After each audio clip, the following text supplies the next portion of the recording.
Hello and welcome to Game Design Lab. I am Kat Kruger. My pronouns are she, her, and I am doing this inaugural game design lab based on some fun conversations I've had while streaming. I do a solo RPG stream on Mondays at 10 through 12 Pacific, and right now I'm going through a solo RPG game called solo RPG called Delivered, in which I play a Futurama-inspired space courier. But one of the things that's been happening in chat is I've been getting a lot of ideas and inspiration from chat, making NPCs, locations, that sort of thing. Um, and it's just been really fun. And I thought it would be a really great opportunity to sort of like pull that apart and do um, a stream specifically featuring game design. So here I am in the game lab, and I I guess one of the things I want to talk about before I even start here is who I am. So I am Kat Kruger. I am a freelance narrative game designer and author. So I have worked on a lot of books. I was a YA author for a while before I came into game design. But most recently, I wrote How to Be More D&D. It's sort of it. The subtitle is Face Your Dragons, Be More Adventurous, and Live Your Best Geeky Life. And it's just sort of like um, taking a game that I love and applying it to life and life skills. Um, that is a work of nonfiction that I've worked on recently. Um, but I also am the owner and operator of my own company called Steampunk Unicorn Studio, where I do freelance game design, and part of that is working for other companies like um, um, Wizards of the Coast. I designed the Nerds and D&D collaboration. I designed the adventures for that. I've also worked for Hasbro's Avalon Hill. Um, the Betrayal at House on the Hill, third edition, has a bunch of haunts written by me. I've worked as well with Larian Studios, who you may know from this small game called Baldur's Gate 3. So I wrote an ARG called Blood and Baldur's Gate ahead of the release of Baldur's Gate 3, in which you got to um, sort of go through Baldur's Gate trying to solve a series of grisly murders and discover that um, it's the Dark Urge. Hi, Andy. Nice to see you in chat. Just sort of starting off here, just in case anybody comes by who doesn't know who I am, and why am I doing this? But yeah, I've also, I've worked on this is my latest ed, um, third-party publisher work. So it is Flea Mortals, um, which is, I've got Streamlabs on here and it just keeps repeating. I'm wondering if it's going to keep doing that. Let me just fix that. Turn that off now.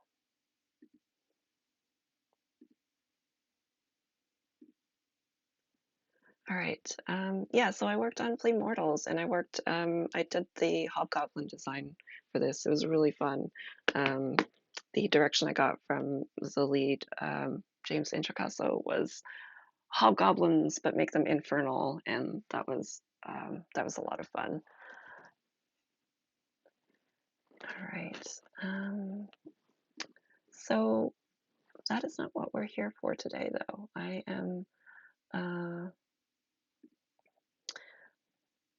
I'm going to be doing game design with whoever drops by into chat. So, um, Andy, I was thinking about I don't know, what would you like to design? It could be an NPC, a location, um, what other things? Monster. I'm trying to keep these sort of system agnostic.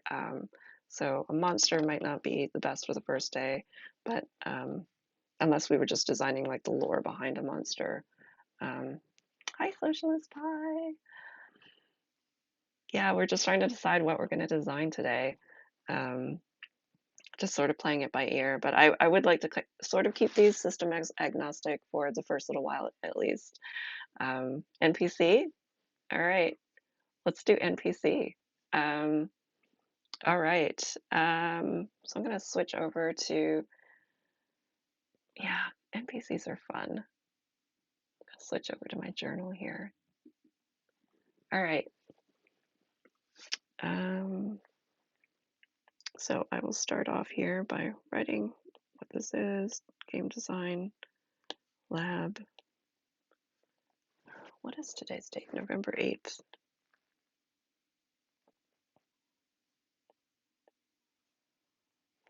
So we're going to design an NPC. All right. So I guess, um,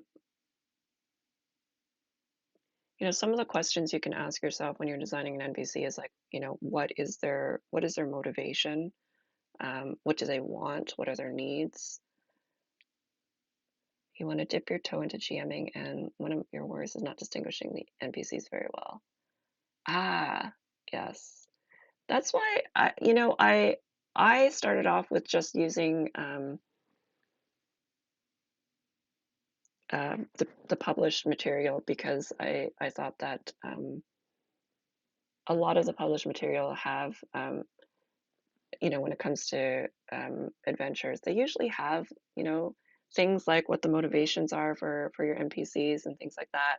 And I know I do a lot of voices uh, on podcasts, and whenever I'm playing in person, but I feel like as a GM, you don't necessarily need to do that. But then it is a good question of how do you distinguish them if they don't have like um, different accents or different ways of speaking, and um, their motivations and their personality can come through in different ways without having to do all of that.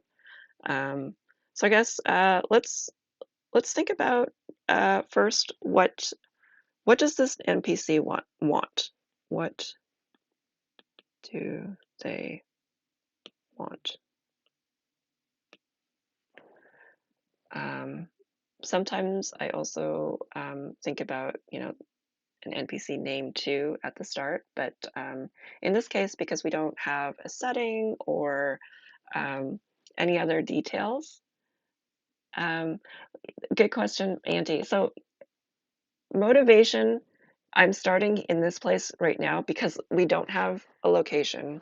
We don't have a um, um, any sort of setting, quest. Um, so in this case, I'm starting with motivation because I think that's going to um, give us a fuller picture of who this NPC could become. In other cases, I could come up with a name because I already know what the setting is like, and then it'll just be like, well, it's a dwarven um, village in the mountains, and I already know what a dwarf name could be. um, and in this case I don't have that, so I'm going to start with motivation. What do they want? um, and then we can build from there, and we can always change it too, like maybe they want you know uh, they want a magical amulet from uh, a wizard, and who, I don't know, historically has taken it away uh, from your people. Let's say that it belongs in a museum. um, yeah.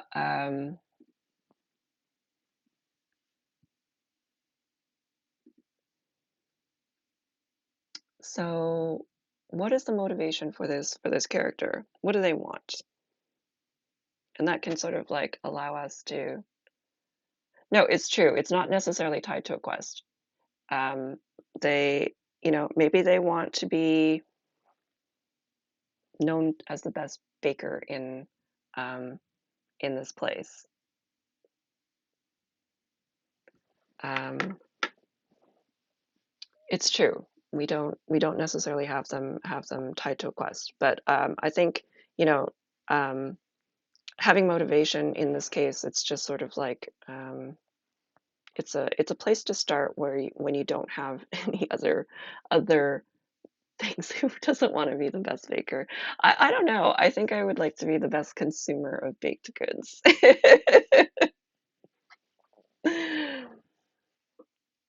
um, what other I could write a bunch of other questions to help us to help jog our inspiration here. So what do they want? Um, um, who are they?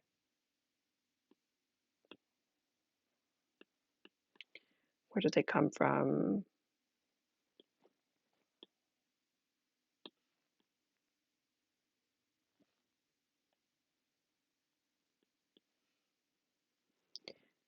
Do they have uh, what are what are their interests? What are their relationships?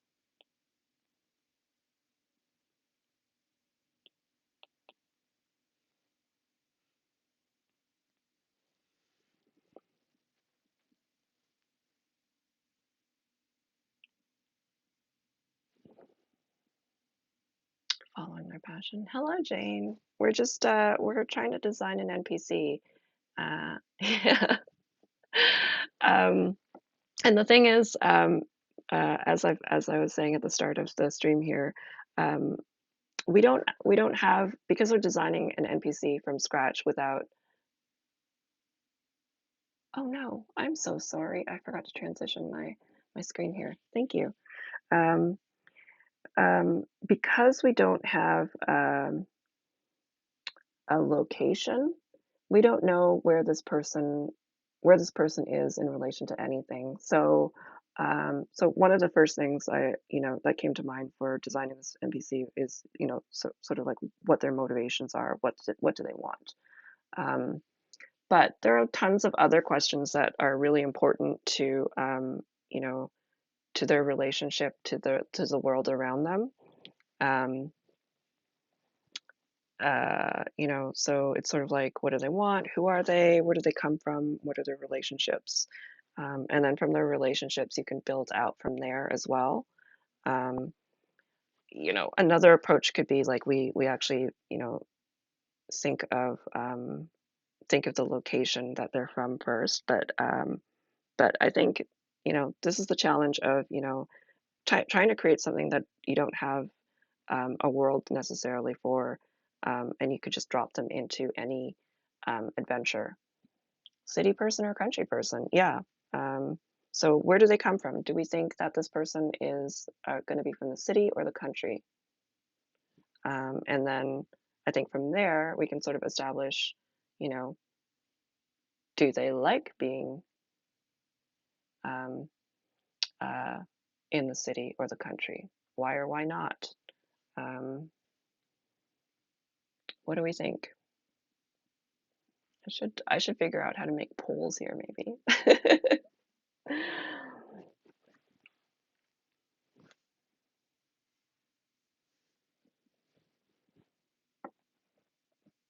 So city person, like if we were thinking about big cities, there would be a lot of opportunity for you know, um, possibly, exposure to different cultures and um, I guess um, with big cities come big commerce.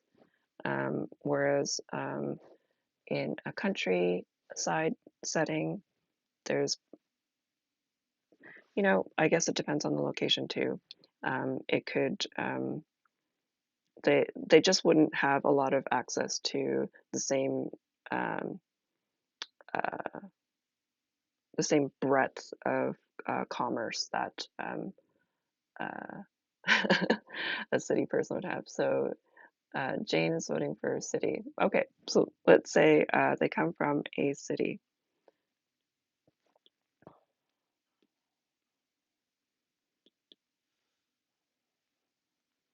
So I'm going to move this around here.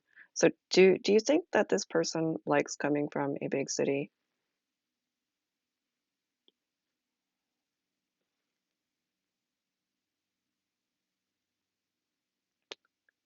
Let's move this around here.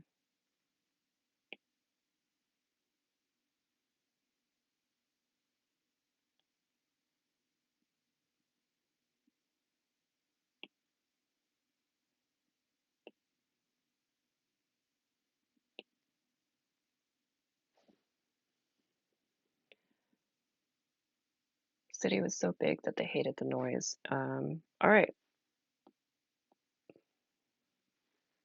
that's a good. Uh, Here we go. So my notes, I'm going to say, are going to be very messy. This is the way I work. It is incredibly messy.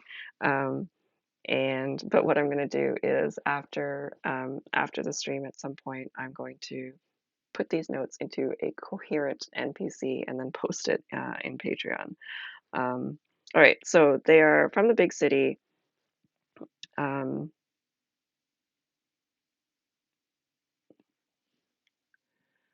um, Hate the noise.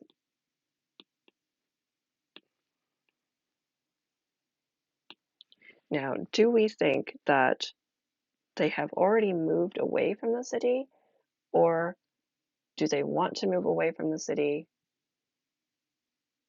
or do they want to stop the noise? Maybe this is a villain.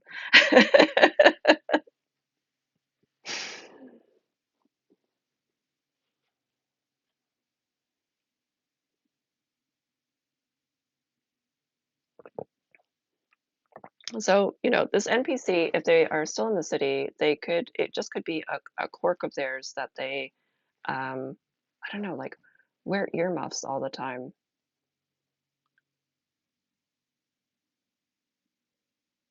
Yeah, yeah, they could be conflicted. They like all the other aspects, but it's very noisy.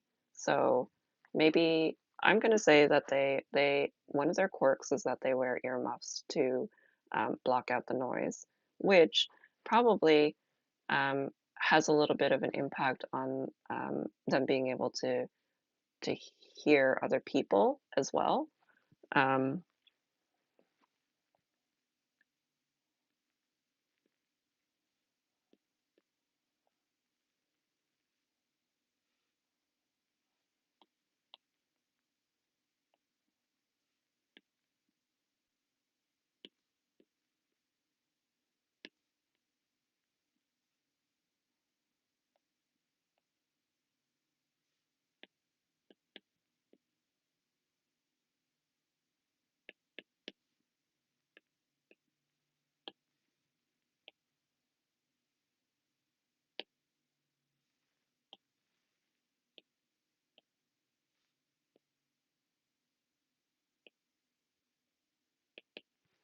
all right,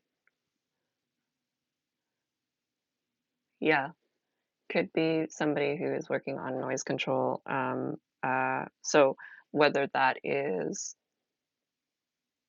a hero or a villain, that's still up for us to determine. So maybe what do they want is, quiet. Move this here.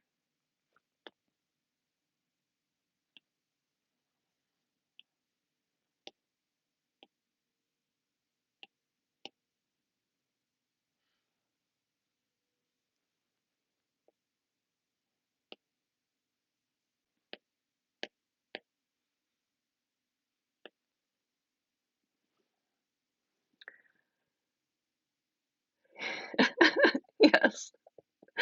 Oh my gosh, yes. They want to design something, yeah, noise canceling. Um,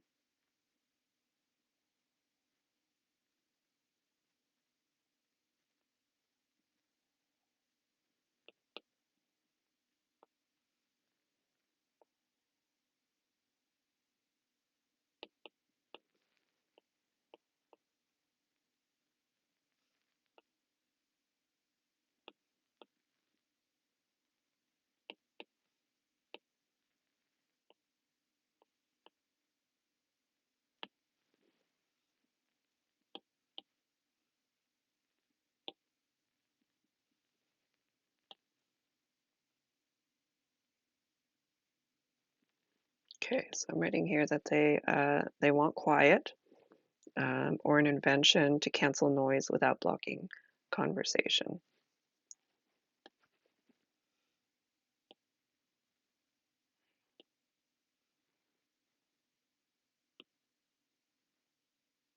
So who is this person? Do we think that this person is someone who can invent this solution?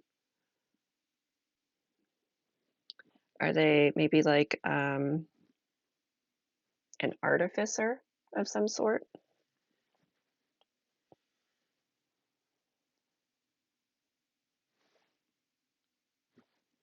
I think artificer makes sense, because in this case, we could just make this an NPC who just doesn't like the noise and is a quest giver who, wants adventurers to go off and, find this invention. Um, but yeah, maybe they want to learn to be an artificer, um, uh,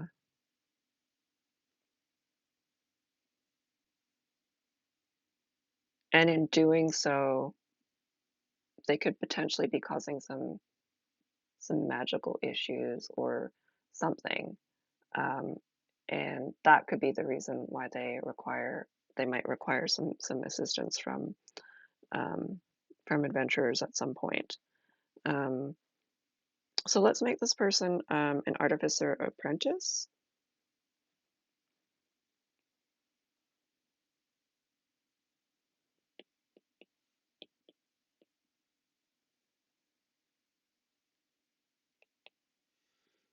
or maybe the artificer is the villain, and this apprentice, has taken on this apprenticeship, not realizing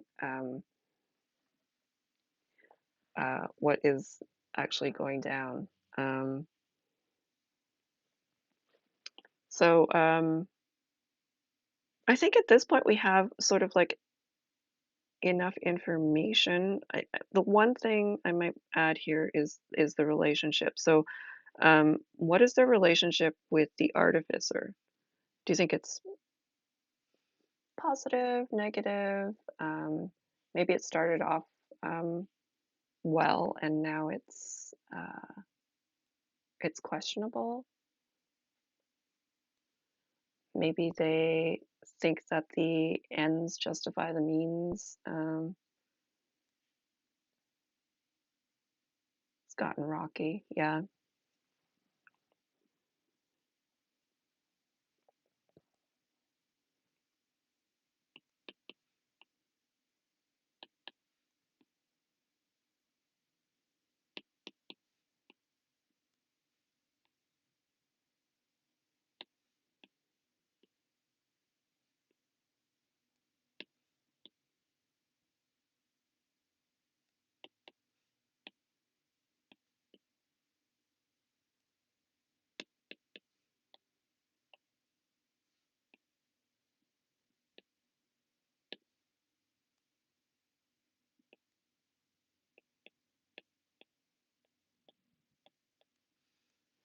I've got here, relationship with artificer has gotten rocky after realizing the artificer may be the big bad.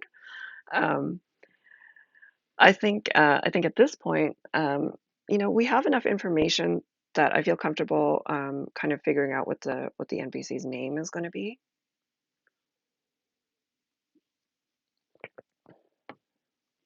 Um, and do we want to consider what their origin is as well?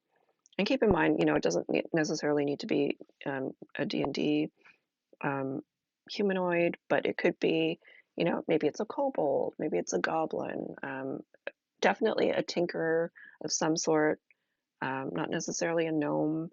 Um,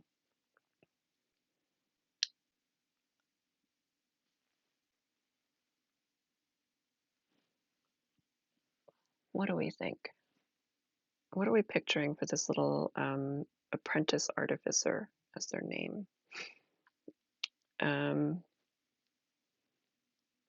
Often, when I am looking for names, I will go into a name database. Um, what is the one that I usually use? Let me just look it up here. Uh, Meaning behind the name.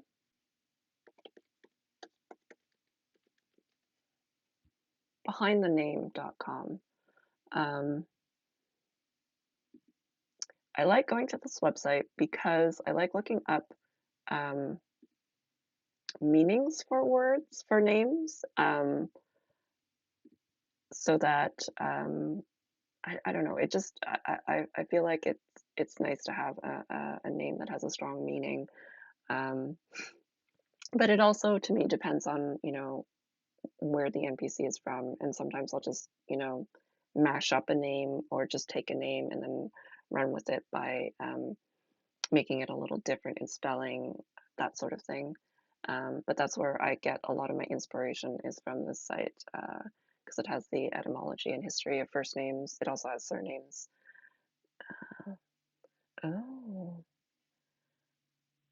a goblin that's just tired of all the noise. They grew up with so much noise. Yeah, I love that.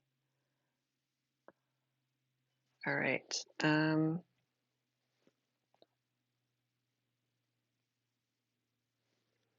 Let's see. Um,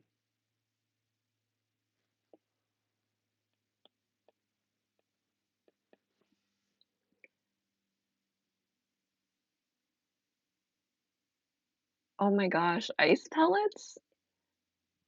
Andy, are you in Toronto? I can't remember. You're in Canada somewhere. Um,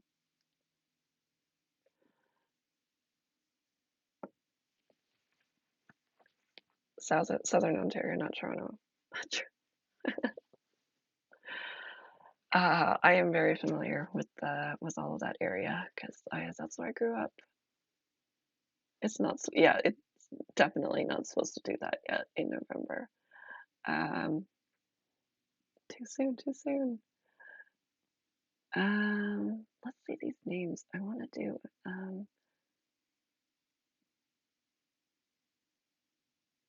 Let's go with Dahlia Stonefell. Can we combine those names?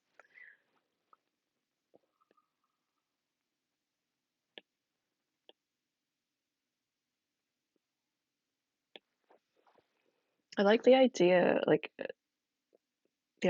this Stonefell, um, like somewhere in this goblin's history.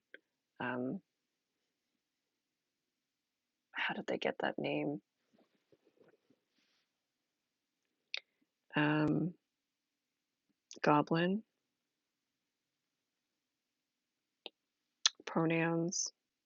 Do we want to go she, they, maybe?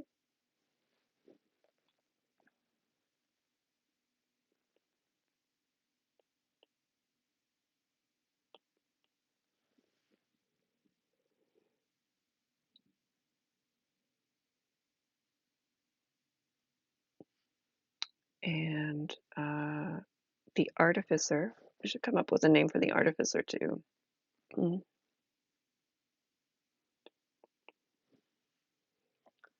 I feel like we can like these little game design labs, like every week we could just build out a whole community at some point. I think next week I might want to figure out what this city is actually. Artificer. Do we think that the artificer is also a goblin?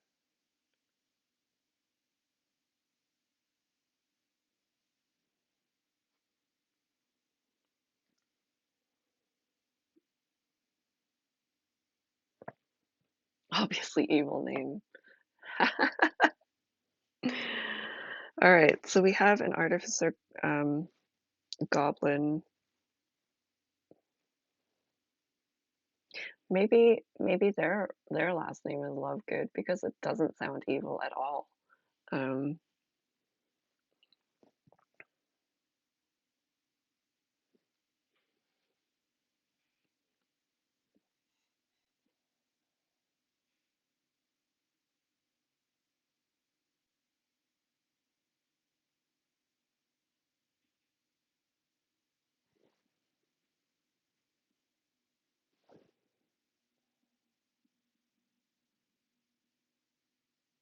Innocuous, yeah.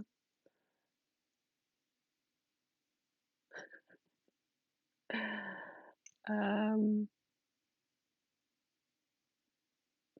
maybe we could just mix up the other two names and Kieran Lovegood.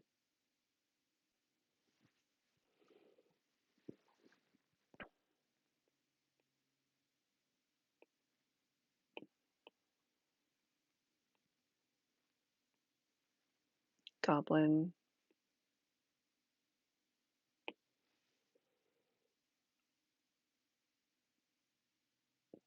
He him.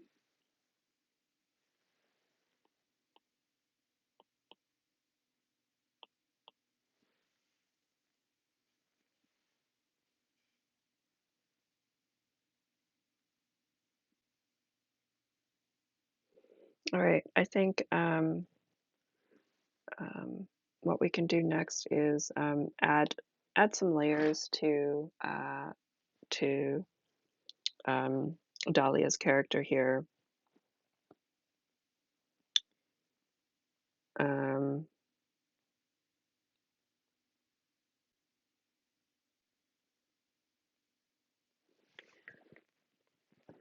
so we could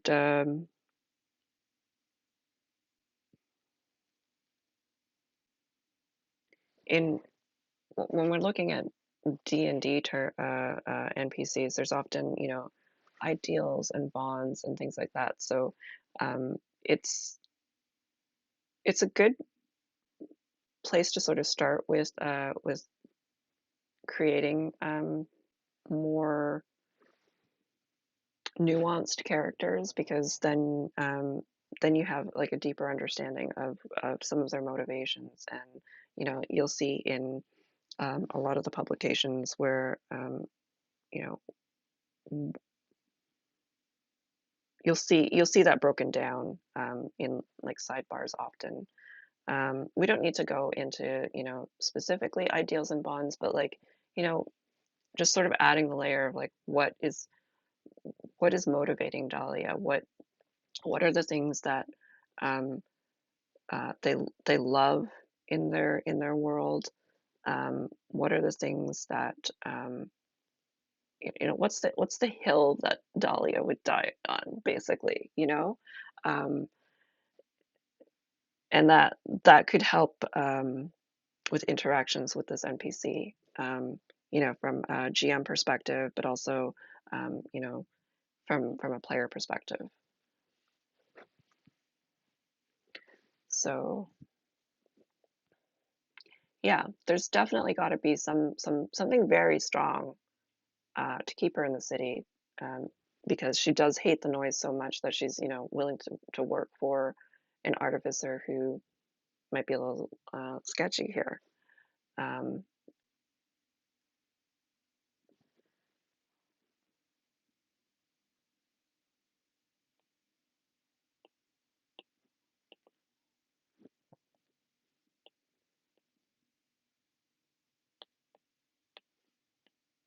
So what keeps Dahlia in the city? Is it a person? Is it a thing? Um, Sibling? Good pie? Should die on the silent hill. Oh my gosh. Um,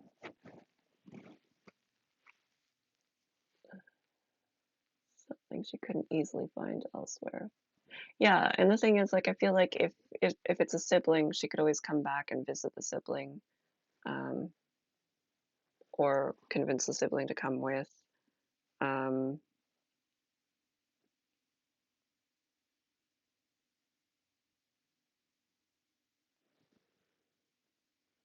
yeah, absolutely. No apologizing for puns here. They are very welcome.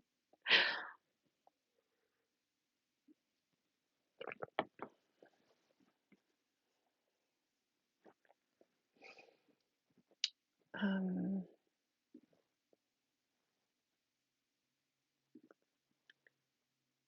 Six siblings somehow can't travel.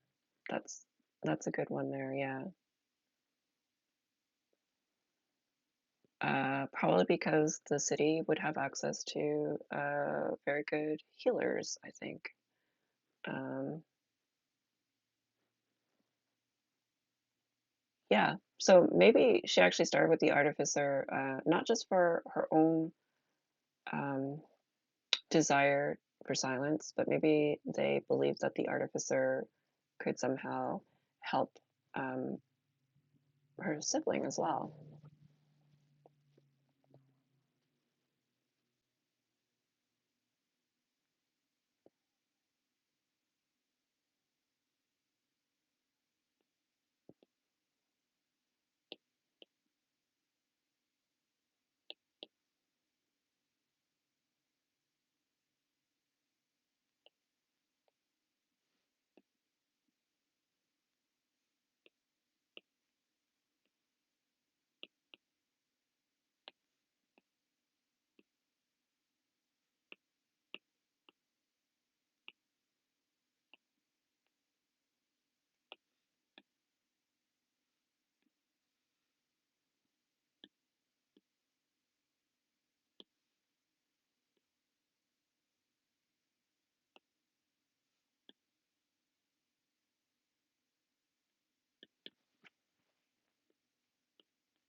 All right, so we've got here what keeps Dahlia in the city? A sick sibling has access to the best healers in the region here. Dahlia became an apprentice to see if she could learn of a way to help their sibling. Um, so I think we ought to name this sibling as well. So we know that their last name is Stonefell. Is this a younger or older sibling?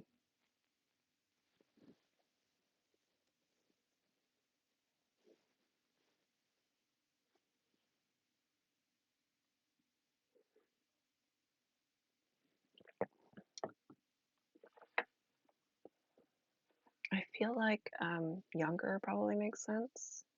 Oh, older, because oh, Dahlia always looked up to them. Okay, and Dahlia wants to sort of uh, fill their shoes in a way, I guess.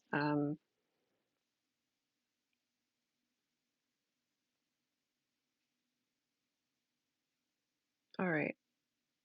So is this it's an older sibling. We need a name. Is it going to be sister, brother? Um, what do we think?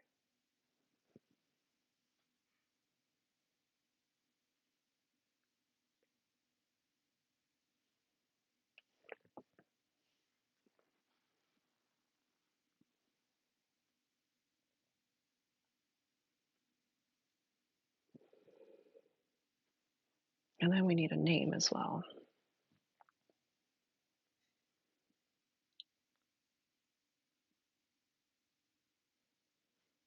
Maybe another Dahlia is a floral name, right? Maybe it could be another floral name.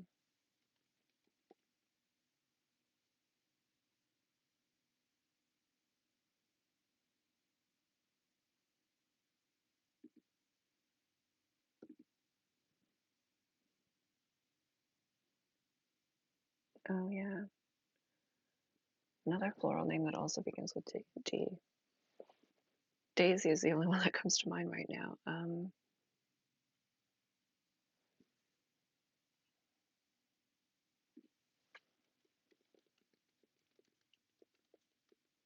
Flowers that start with a D.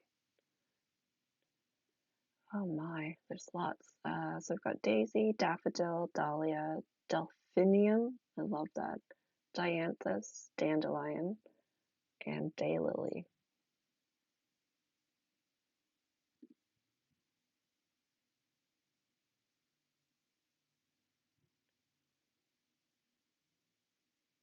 I like the idea of dandelion um,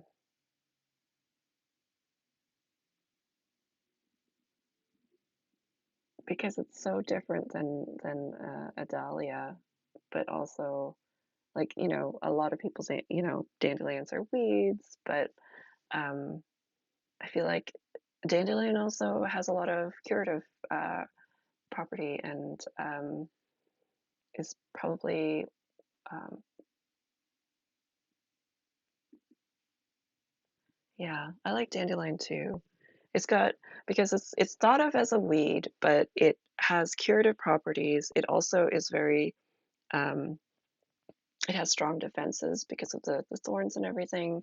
I don't know. I like that name too. So we're gonna go with dandelion,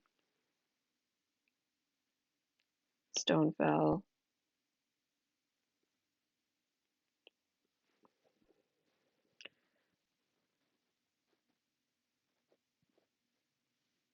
What pronouns should dandelion be?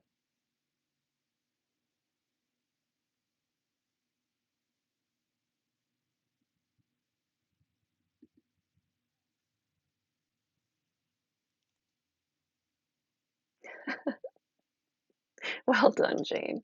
Three names. Yeah, I completely blanked. Meanwhile, I was like Daisy.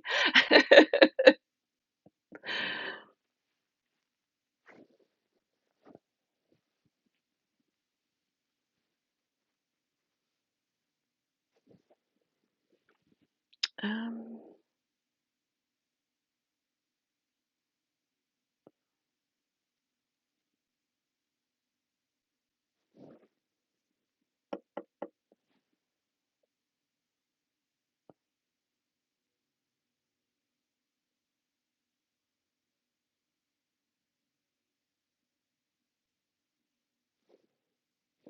I don't know what I'm feeling from dandelion here. He, him, she, her, they, them.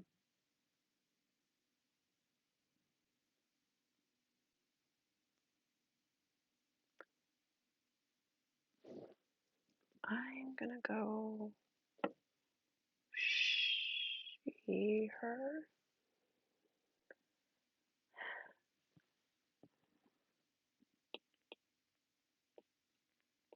Older sibling.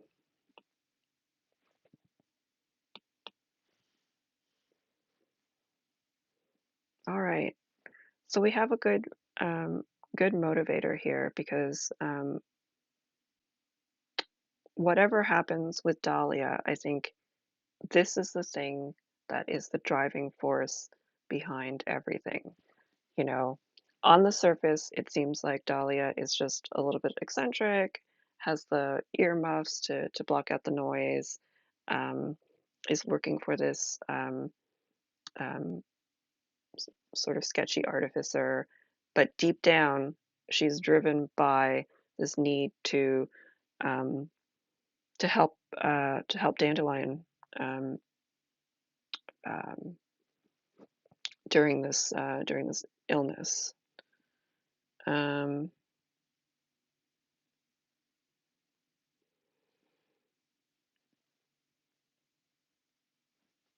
I I already have like adventure ideas for this because I'm feeling like um, the plot twist here is actually that the artificer's work is causing some sort of pollutant that's causing the illness.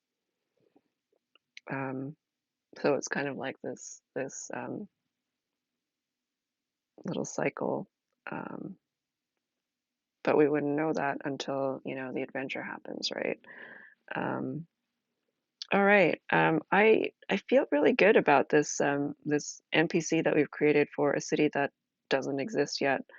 Um, so we've got our NPC is Dahlia Stonefall, a goblin who uses she/they pronouns.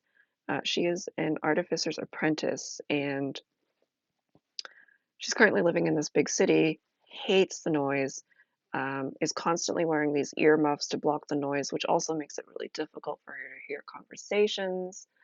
Um, and what they want is some quiet and an invention to cancel the noise without blocking out conversation. Um, so she started working for an artificer. Um, Originally, it was actually to help her sick sibling,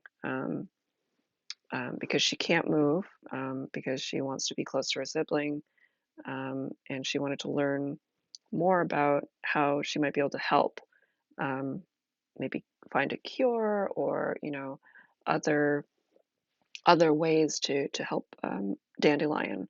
But the relationship with the artificer has gotten rocky after realizing um, Kieran Lovegood, the artificer, might actually be the big bad. So we could have a quest here, um, to, you know, have adventurers assist in sort of extricating Dahlia from the situation, and in doing so, um, they discover that the artificer is the cause of the illness. But yeah, uh, I think that would be a plot twist that Dahlia. Yeah, how would Dahlia react?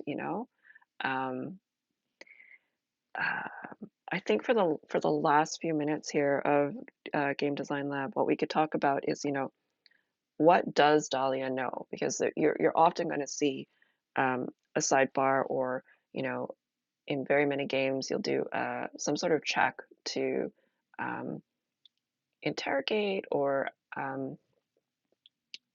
investigate or have conversations with an NPC, and it's very helpful for a game master to know what this NPC actually does know. So let's just start a new page here, and I'm going to add in here, what does Dahlia.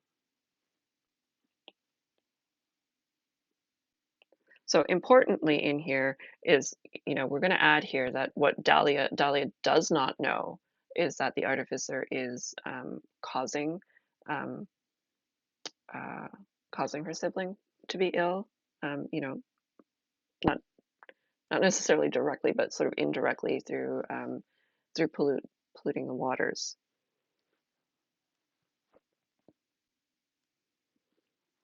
So I think one of the things is Dahlia, the uh, the artificer.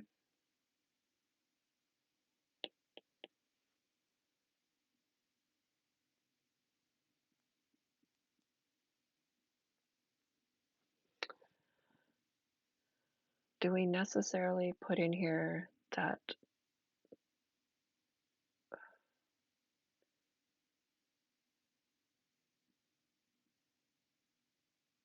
the artificer maybe is not?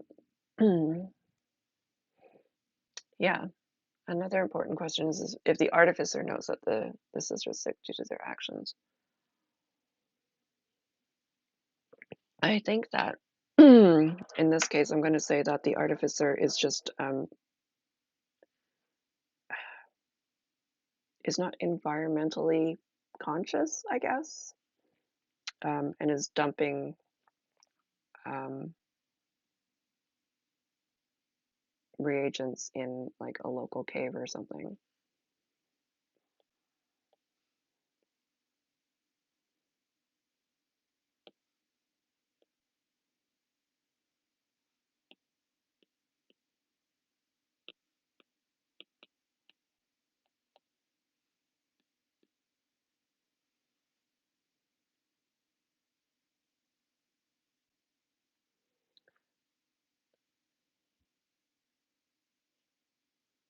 Yeah. Um, so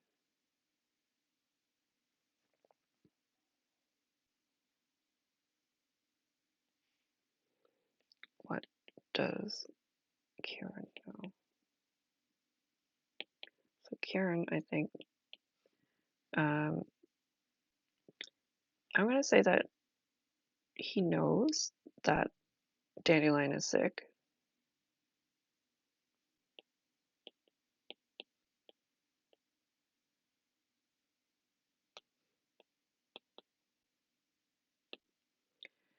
and that the dumped reagents,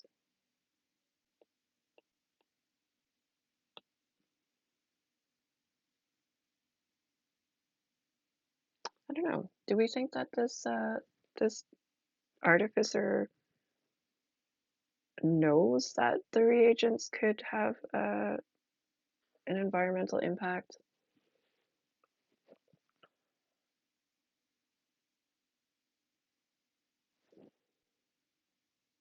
Um,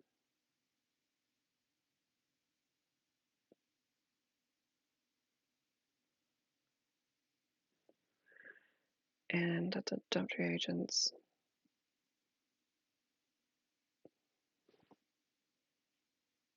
I'm gonna say that they might, the Lovegood knows they might have an environmental impact, but doesn't really think, maybe thinks it's negligible.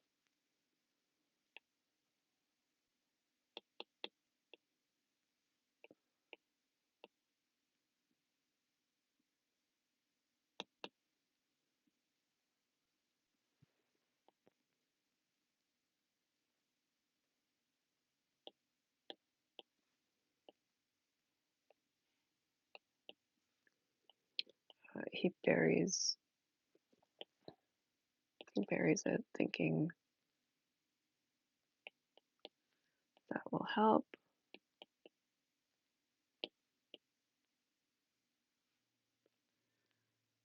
Um, doesn't share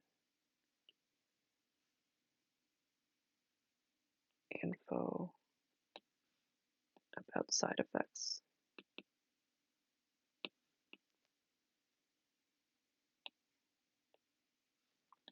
or possible relation to Dandelion's illness.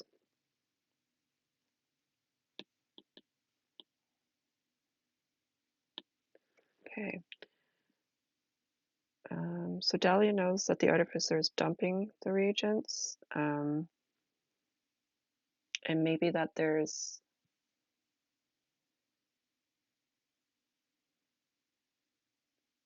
yeah. Did he realize it too far in? Um,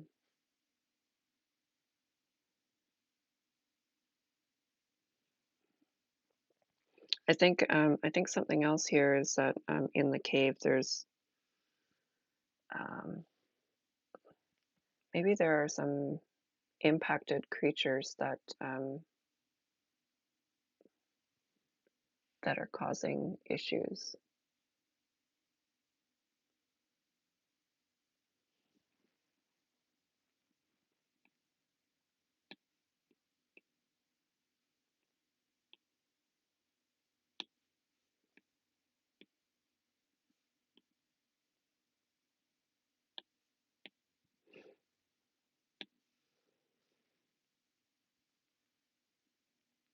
I'm gonna put in here by the time he realized,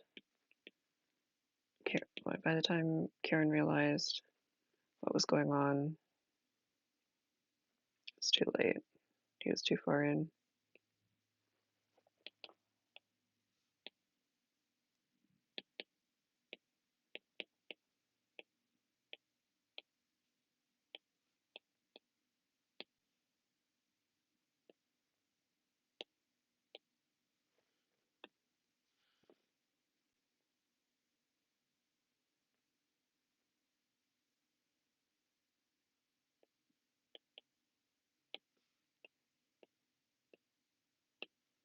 But maybe he can get turned around.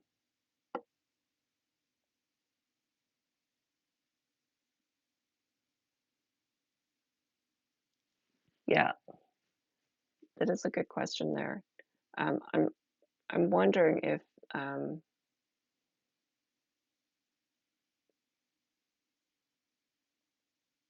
is too important. Doesn't think it's that bad. If Dandelion is sick because of this, how did that happen? And why isn't Dahlia sick? Maybe it is a source. It's not necessarily a source of. Um, maybe it's not necessarily a source of water, but it's based on where um, a certain food like it's impacting, and maybe Dahlia doesn't eat like corn. I don't know. Maybe Dahlia is like a really picky eater, and yeah, we do need to figure out um, you know why certain people in the city are sick. So it would have to be like either a food ingredient that some people are eating, or exposure from a location. So if Dandelion was, say, um, a miner in those caves, then they would have higher exposure. Um,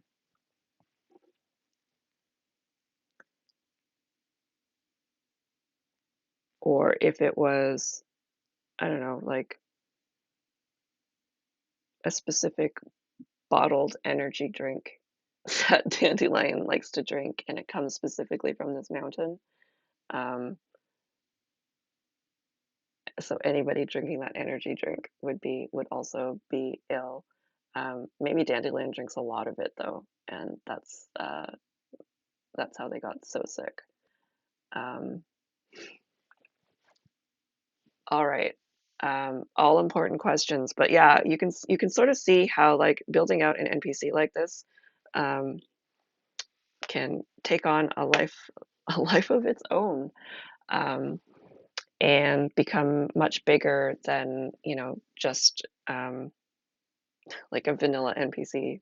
I feel like this NPC could be dropped in a lot of different scenarios, um, regardless of whether or not they're um, uh, you know, of what setting. Most places have big cities. Most places have mountains and caves and artificers. So I think what we've created here today is it's a really good starting point. There's definitely more questions and more thought that needs to be put into it. But what I will do is I will try to put this into a coherent um, bit of text and place it in Patreon. And yeah, I had fun for our inaugural game design lab here. I hope you enjoyed that as well. I thought it was a really great creative writing exercise, and I'm glad I did it because I feel like we get an opportunity to do it in our in the solo game that I run on Mondays, but this is like breaking it down into a very specific game design focused element here. So yeah, I will let you know that I do not have childcare on Friday, so no craft afternoon this week, but next week I should have solo the solo game on Monday, design on Wednesday, and then craft afternoon on Friday. Thank you so much for joining again, and I hope you have a lovely rest of your week and a great weekend. All right, take care.